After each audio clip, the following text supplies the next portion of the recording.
పెద్దిరెడ్డి రవికిరణ్ గారు నేను మొన్న కేకే అనేసి ఆయన ఒక సర్వే చేశారు. గతంలో కూడా చాలా స్పష్టమైనటువంటి సర్వే ఇచ్చినటువంటి వ్యక్తి ఆయన.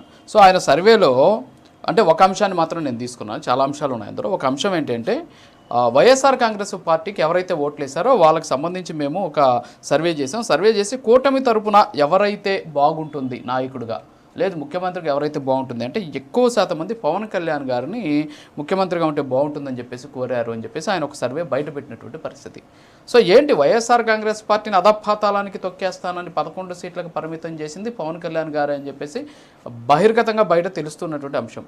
మరి అలాంటి వైఎస్ఆర్ కాంగ్రెస్ పార్టీ పవన్ కళ్యాణ్ గారికి ఓటేస్తామని చెప్పడం ఎంతవరకు కరెక్ట్, ఏంటి అసలు దీంట్లో ఉన్నటువంటి మతలు పెట్టి ఎలా చూడొచ్చు?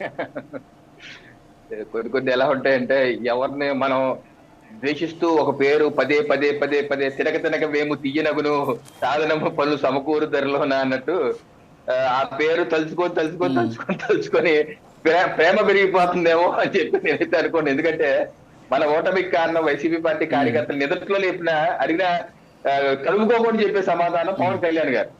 పవన్ కళ్యాణ్ గారి వల్లే మనం ఓడుతూ ఉంటాం. అందుకనే మన ఎన్నికలైనప్పటి నుంచి ఎప్పుడెప్పుడు పవన్ కళ్యాణ్ గారికి ఎన్డీఏ కూటమికి దూరం పెంచాలనే ఉద్దేశంలో ఏ చిన్న ఉన్నా సరే అడిగినా అడగకపోయినా దమదంలో మధ్యలో దూరిపోతారు వైసీపీ పార్టీ నేతలు, కార్యకర్తలు, సోషల్ మీడియాలో. ఏ చిన్నది ఉంటే చాలు ఒక చీమ దూరం సంబంధించి ఏనుగు దుప్పేసే ప్రయత్నం చేస్తారు. సో అందుకని బహుశా ఆ కోణంలో ప్రేమ పెరిగిపోయింది అనుకుంటాను.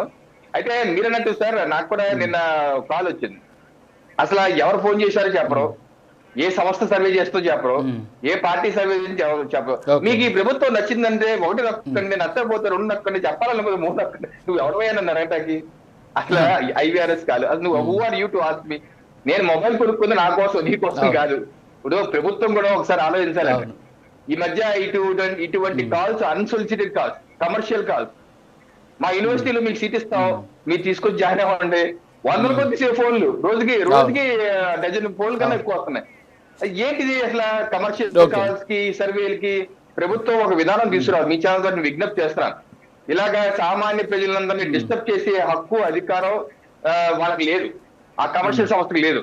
ఒకవేళ అలా చేయదలుచుకుంటే కొన్ని విధానాలు రూపొందించాలి, మాకు ముందుగా చెప్పాలి, సబ్స్క్రైబర్స్ కి ముందుగా చెప్పాలి. ఇదిగో మీకు ఇటువంటి కాల్స్ వస్తాయి, మీకు ఇష్టమా కాదా, మీరు తీసుకుంటారా వద్దా. అంతేగాని నేను మొబైల్ కొట్టుకొని, నేను రెంట్ కట్టుకొని, నేను చేసుకుంటే నీ కాలేజీ మధ్యలో నీ అడవడం ఆ కమర్షియల్ గవర్నమెంట్ మధ్యలో. సో దీని మీద ప్రభుత్వం ఒకసారి సమగ్రమైనటువంటి ఆలోచన చేయాలని చెప్పి నా రిక్వెస్ట్ మీ ఛానల్ ద్వారా. ఇక రెండో అంశం, కేకే గారి సర్వే కావచ్చు, వివిధ సర్వేలు కావచ్చు.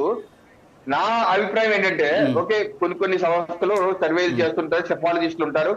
కేకే గారి సర్వే కూడా 2024లో సార్వత్రిక ఎన్నికల్లో ఏపీలో రిజల్ట్స్ లో పక్కగా చెప్పారు. అప్పుడు నేను పర్సనల్ గా ఫోన్ చేసి అభినందించాను. అయితే మహారాష్ట్రలో ఎన్నికలు మాత్రం పూర్తిగా బూమ్రాంగ్ అయింది. వారు ఏదో అనుకున్నారు, ఎటువంటి తెడ్డమైంది, నార్త్ అంటే సౌత్ అయింది, పూర్తిగా అటర్ఫ్లాప్ అయ్యారు అక్కడ. ఇప్పుడు మళ్ళీ ఇక్కడ ఒక కొత్త బిజినెస్ మోడల్ ఎత్తుకున్నారు. నేను నియోజకవర్గ వారిగా సర్వేలు చేసి డేటా పెడతాను. ఒక్కో డేటాని 3 లక్షలు, ఎవరన్నా ఎమ్మెల్యేలు ఉన్న వాళ్ళు కావచ్చు, ఎమ్మెల్యేలు అవుదాం అనుకోవాలి, ఎవరికైనా సరే ఇంట్రెస్ట్ ఉంటే 3, 4, 5 లక్షలు ఎంతో కడితే నేను మొత్తం సర్వే వివరాలు మీకు ఇస్తాను. మీ యొక్క రాజకీయ యొక్క అభివృద్ధికి ఉపయోగపడితే ఒక కమర్షియల్ మోడల్, తప్పేం లేదు, ఎవరి బిజినెస్ వాళ్ళు కమర్షియల్ మోడల్. కానీ దీనిలో ఎన్ని శాంపుల్స్ తీసుకున్నారు, ఎంత హేతుబద్ధత ఉంది, దీంట్లో ఉన్న విధి విధానాలు ఏంటి, మొత్తం సిస్టమ్ ప్రకారం ఫాలో అయ్యారా అన్నది మనకు తెలియదు, ఎవరు ఇష్టం వాళ్ళది. అదే ఓవరాల్ గా దాని మీద ఏంటంటే, చంద్రబాబు నాయుడు గారి రాష్ట్రంలో ఎన్డీఏ ప్రభుత్వం బాగుంది అని 80% మంది ప్రజలు చెప్పారని చెప్పి నేను ఒక ఛానల్లో ఆయన ఇంటర్వ్యూ ఇచ్చారు గంట పాటు. అది నేను కొంతసేపు చూశాను. దానిలో ఆయన చెప్పింది అదనమాట. ఓవరాల్ గా ప్రభుత్వం యొక్క పనితీరు బాగుంది, ప్రజలు ఆనందపడతారు. ఓకే, ఈ సంతోషమే. ఎవరన్నా సర్వే చేయొచ్చు. అయితే దాని మీద కొంత విశ్లేషణాత్మకంగా తీసుకొని, ఏదో తప్పులు ఏమనుంటే కరెక్ట్ చేసుకుని ఇంకా మెరుగ్గా చేసుకునే అవకాశం కలుగుతుంది. ఆ రకంగా కూడా ఆలోచన చేయవచ్చు. 100% అన్ని కరెక్ట్ అని చెప్పి బుర్రలో కూర్చున్నవాడు ఎవడో నమ్మడం. సో కాదు ఏంటంటే, ఒక దిక్సూచిగా తీసుకొని ముందుకెళ్ళొచ్చు అనేది నా అభిప్రాయం.